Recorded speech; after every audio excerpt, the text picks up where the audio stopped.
Rabbi shrah li sadri wa yassir li amri wahlul 'uqdatam min lisani yafqahu qawli. Bismillahirrahmanirrahim. Assalamualaikum warahmatullahi wabarakatuh. Bertemu kita pada hari ini sekali lagi ya anak-anak. Di dalam mata pelajaran Jawi dalam tajuk ayat tanya. Seperti mana pelajaran sebelum ini yang berkaitan tentang jenis-jenis ayat tanya, ayat penyata, ayat nafi, ayat kehendak atau ayat perintah. Dan pada hari ini Ustazah ingin meneruskan tentang topik ini, yaitu di dalam tajuk ayat tanya.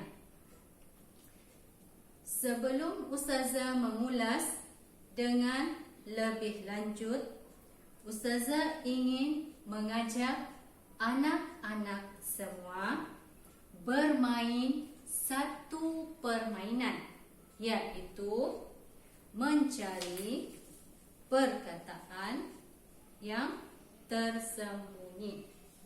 Sebelum Ustazah meneruskannya, mari kita lihat sama-sama tanda yang berada di hadapan ini. Ya, betul anak-anak.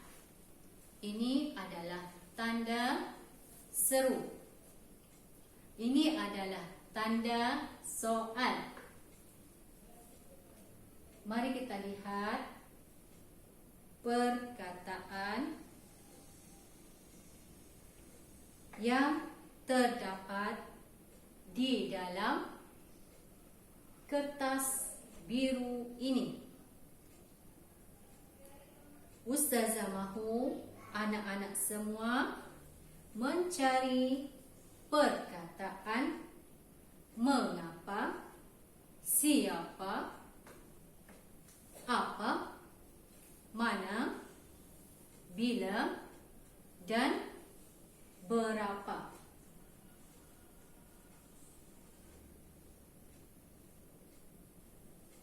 Ya anak-anak, tahniah Ustazah ucapkan dan terima kasih kerana berjaya menemui perkataan yang tersembunyi dengan pantas.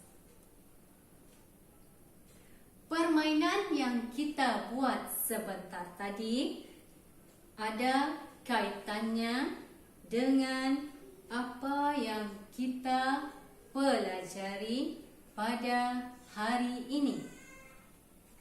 Baiklah anak-anak, sekarang Ustazah akan memulakan pengajaran pada hari ini.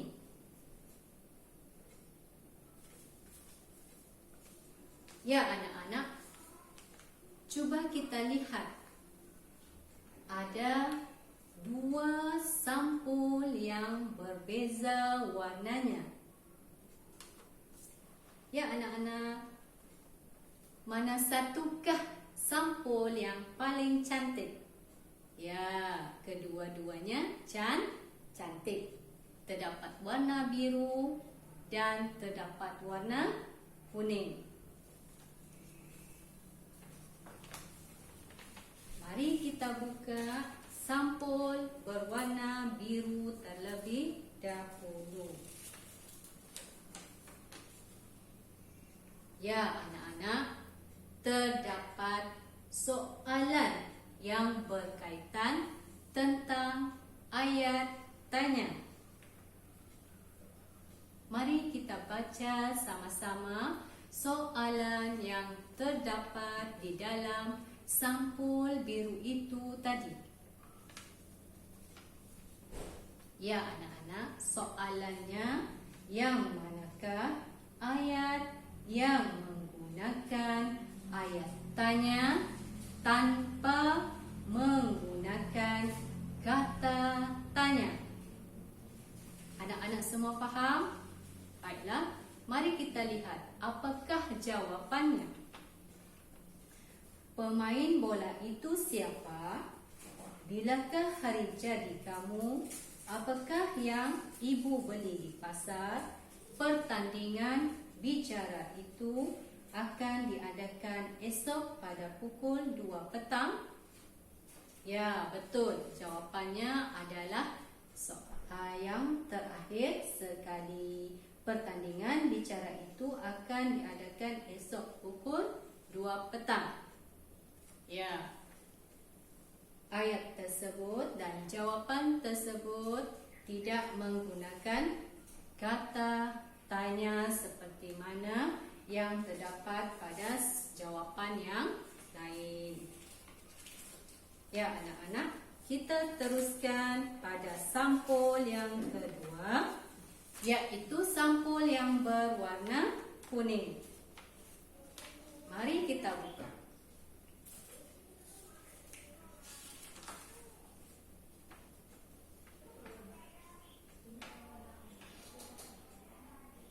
Ya anak-anak, kita lihat sama-sama.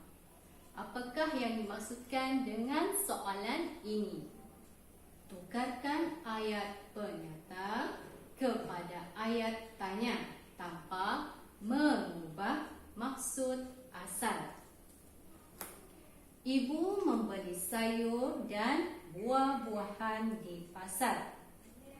Ya anak-anak, mari kita cari apakah jawapannya yang betul.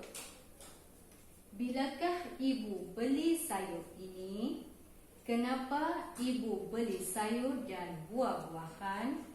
Pasar mana yang ibu beli sayur dan buah-buahan ini? Sayur dan buah-buahan ini yang ibu beli di pasar tadi. Ya anak-anak, yang mana satukah jawapan bagi ayat penyata tersebut? Ya, betul. Jawapannya ialah yang terakhir sekali. Sayur dan buah-buahan ini yang ibu beli di pasar tadi.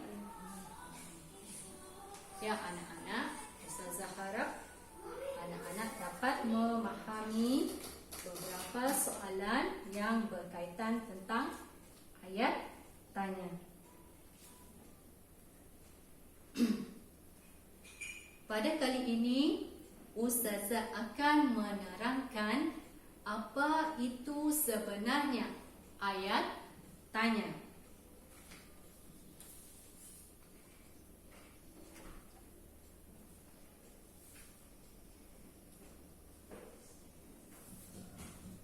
Ayat tanya ialah ayat yang digunakan untuk menanyakan sesuatu hal.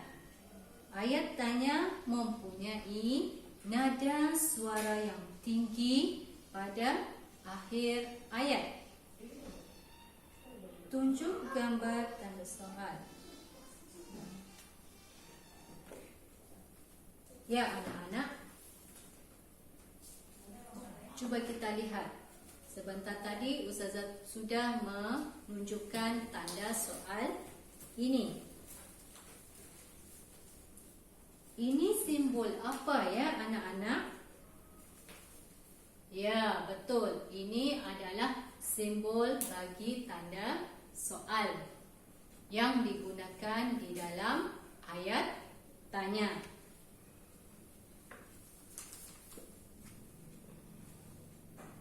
Untuk pengetahuan anak-anak semua, ayat tanya akan diakhiri dengan tanda soal ya. Untuk pengetahuan anak-anak juga, ayat tanya akan menggunakan kata tanya, apa, siapa, bagaimana, bila, mana, berapa, mengapa. Seterusnya, mari kita lihat tentang ciri-ciri yang terdapat di dalam ayat tanya.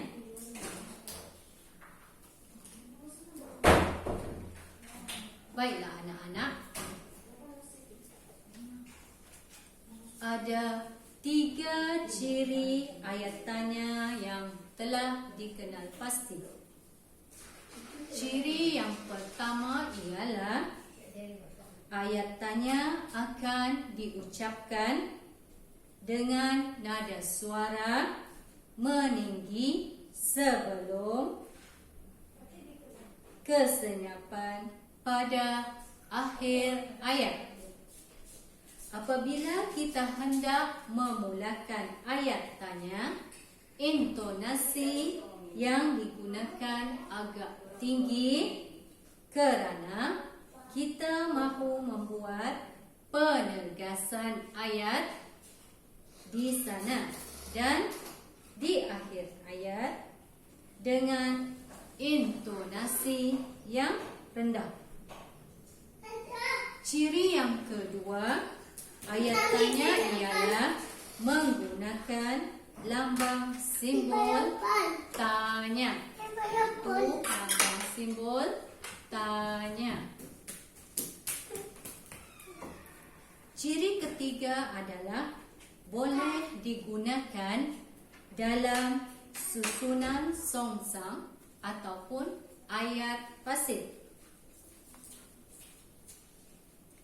Sekiranya ada penggunaan ayat tanpa menggunakan tanda soal, ayat itu berkemungkinan ayat tanya berbentuk pasif.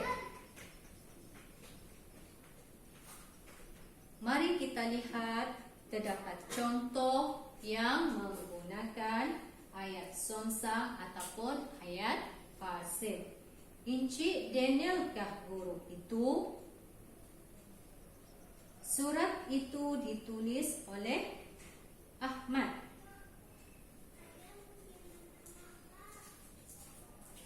Baiklah, di sini Ustazah akan menghuraikan penggunaan ayat tanya satu persatu. Lihat penggunaan ayat tanya tadi. Di sini Ustazah telah menyenaraikan beberapa contoh ayat tanya.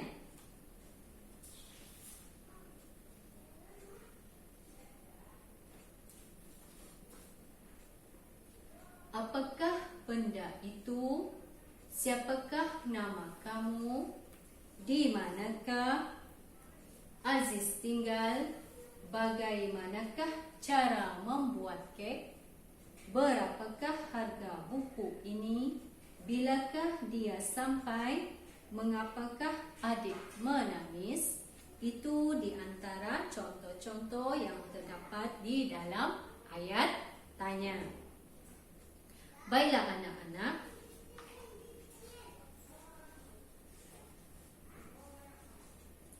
sebagai kesimpulannya, ayat tanya digunakan untuk menanyakan sesuatu hal. Ayat tanya juga untuk menanyakan sesuatu hal.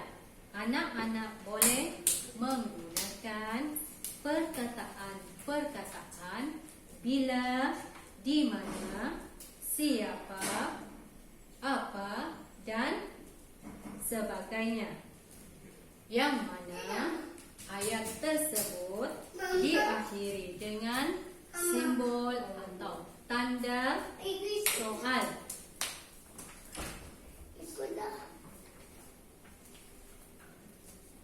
Penggunaan ayat tanya juga contohnya apa? Untuk menanyakan nama ataupun benda ataupun binatang. Ini di antara penggunaan di dalam ayat tanya. sini Ustazah telah menyediakan beberapa latihan pengukuhan untuk menguji kepahaman anak-anak berkaitan tentang ayat tanya. Sebagai latihan, Ustazah minta murid-murid semua membuat di dalam buku latihan dan menjawab setiap soalan yang diberikan berpandukan jawapan yang telah disediakan.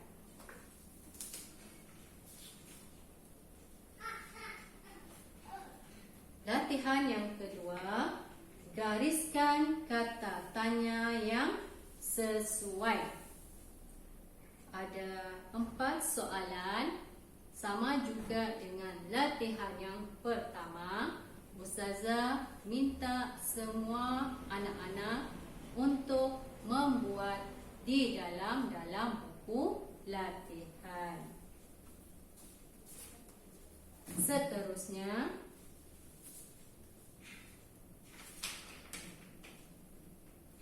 ayat yang kedua yaitu ayat seru. Baiklah anak-anak, mari kita lihat apa yang terdapat di dalam ayat seru.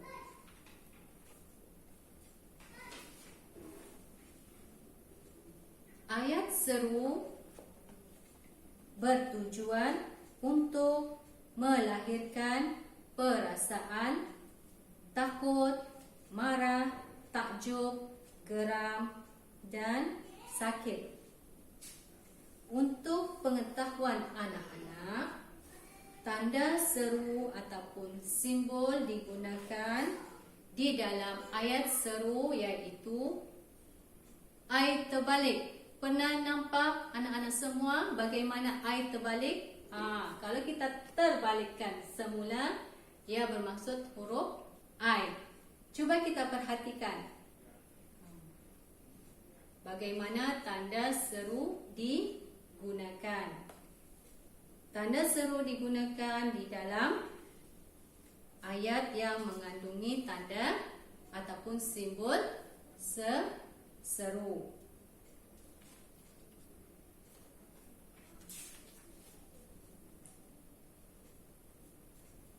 Kata seru merupakan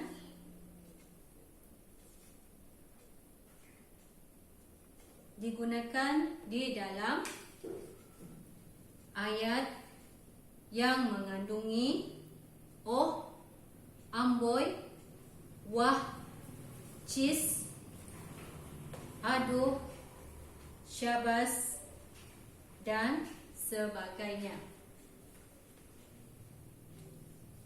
Fungsi bagi ayat seru. Apakah yang terdapat di dalam fungsi ayat seru?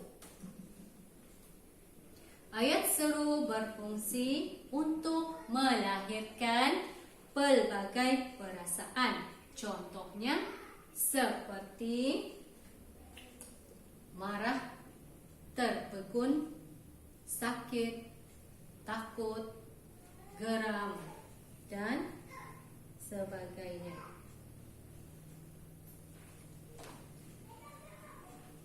Penggunaan.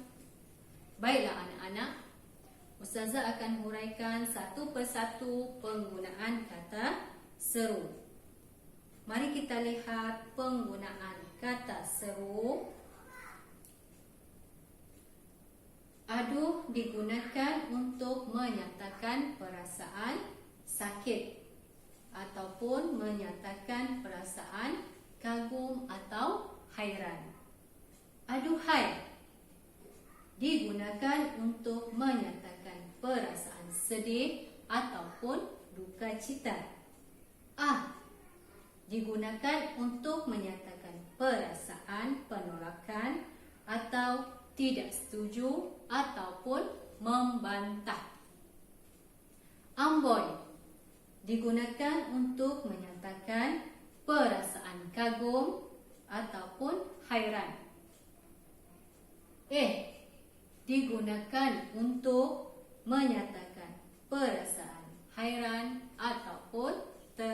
terkejut. Cis atau cih digunakan untuk menyatakan perasaan marah, menyatakan perasaan ejek ataupun menyindir.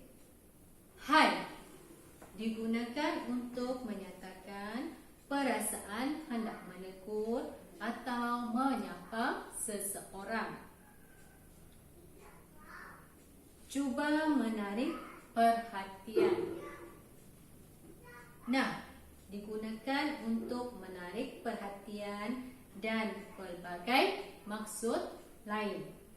Wah untuk menyatakan kagum atau takjub. Wah menyatakan duka cita mendapatkan perhatian. Itu di antara penggunaan kata seru di dalam setiap ayat seru. Di sini Ustazah telah sediakan beberapa latihan pengukuhan untuk menguji kefahaman anak-anak semua.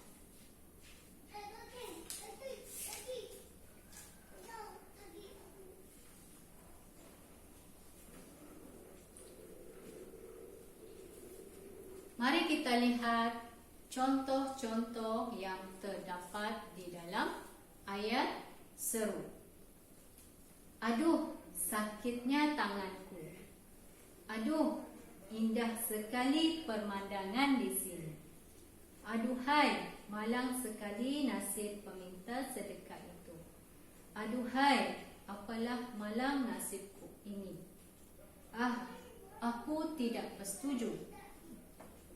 Ah, aku tiada masa untuk melayan engkau. Amboi, sombongnya dia. Amboi, hebat sekali engkau beraksi. Itu di antara contoh-contoh yang terdapat di dalam ayat seru. Sebagai kesimpulannya, pada hari ini